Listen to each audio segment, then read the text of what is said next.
গ্রামের ভাঙা জমিদার বাড়ির সামনে রাস্তা। বিকেল গড়িয়ে সন্ধ্যা হচ্ছে। আকাশ, রাজু আর বিপ্লব কাঁধে ব্যাগ নিয়ে গ্রামের মেঠো পথ ধরে হাঁটছে।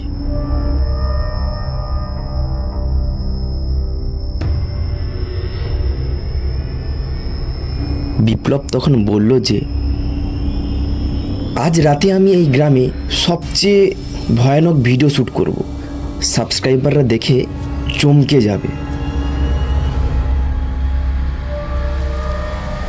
আর হঠাৎ করে রাজু বলল যে ভাই আমার তো খুব ভয় করছে, চল না ফিরে যাই। তারপর ওই গ্রামের সব থেকে পুরনো লোক রহমত চাচা ওদের সামনে এলো এবং এসে ওদের দেখে ওদের সামনেই থেমে গেল। চাচা তখন বলল যে খোকা, ওই বাঁশ বাগানের ওধারে যাস না, ওখানে বাতাসেও কথা বলে আর ছায়া মানুষের রূপ ধরে।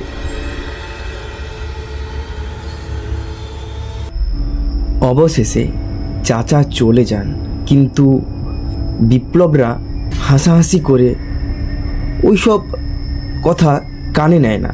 এক কথায় ওইসব কথা হাওয়ায় ভাসিয়ে দেয়। তারপরে ঘন বাঁশ বাগান, চাঁদ মেঘের আড়ালে ঢাকা।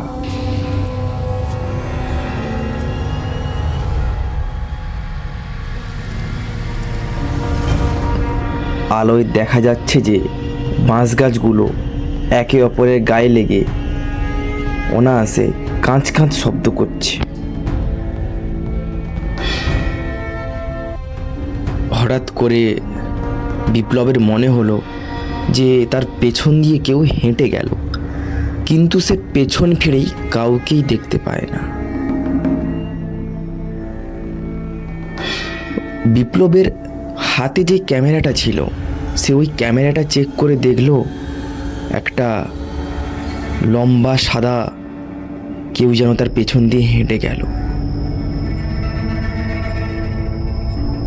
তারপর তারা তিনজন কালীতলা একটা নামক মন্দিরের সামনে এসে পৌঁছালো, যে মন্দিরটা ছিল লতা পাতায় ঢাকা। তারপর মন্দিরের বারান্দার সামনে সবাই দাঁড়িয়ে রয়েছে।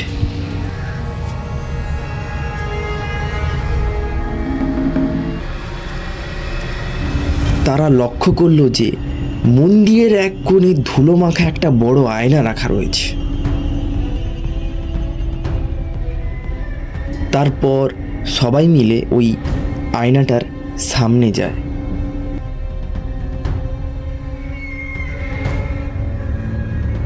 তারপর রাজু লক্ষ্য করলো যে ওই আয়নার ভেতর থেকে এক অশুভ হাসির আওয়াজ ভেসে ভেসে আসছে।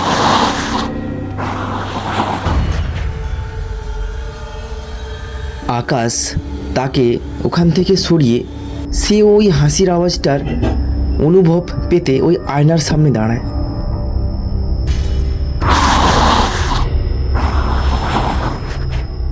আর ওই মুহূর্তেই মন্দিরের চারপাশ থেকে এক মহিলা কণ্ঠের আওয়াজ ও এক মহিলা কণ্ঠের কান্নার আওয়াজ তাদের চারদিক থেকে ভেসে আসতে থাকে, এবং চারপাশের গাছপালাগুলো যেন ওদের দিকেই তাক করে এগিয়ে আসছে। মন্দিরের চারপাশে ঘন জঙ্গল। আকাশরা পালানোর চেষ্টা করছে, কিন্তু তারা যতবারই পালানোর চেষ্টা করছে ওই বারবারই মন্দিরের সামনেই এসে তারা থেমে যাচ্ছে, কিছুটা যেন তারা গোলক ধাঁধায় ফেঁসে গেছে। তারপর আকাশ লক্ষ্য করলো যে গাছের ওপর কোনো একটা ব্যক্তি বসে রয়েছে। আকাশ ভাবলো এটা বাস্তব নয়, না না না না না, এটা বাস্তব নয়, এটা আমাদের মনের ভয়কে ব্যবহার করে তৈরি করা বিভ্রম। তারপর আকাশ পকেট থেকে একটা ম্যাচিস বের করে আগুন জ্বালাবে বলে ভাবে এবং সবাইকে আকাশ বলল যে তোরা সবাই চোখ বন্ধ কর, আগুনের তেজ আর মনের সাহস থাকলে এই মায়া আমাদের সামনে টিকবে না। তারপর আগুন জ্বালার সঙ্গে সঙ্গে ওদের চারপাশের অন্ধকার নিমেষেই মিলিয়ে যায় এবং চারপাশে যে এক অশরীরী প্রবেশের অনুভব ছিল সবগুলোই যেন অন্ধকারে মিলিয়ে যেতে থাকে। তারপর গ্রামের বাড়ির উঠোনে ভোরের আলো ফুটছে। তারপরে বিপ্লব ল্যাপটপে তাদের করার যে দৃশ্যগুলো যে ক্যামেরায় ধরেছিল সেগুলো একটু চেক করতে থাকে। হঠাৎ ঘরের মধ্যে থাকা আয়নাটায় একটা আঁচড়ের শব্দ হয়।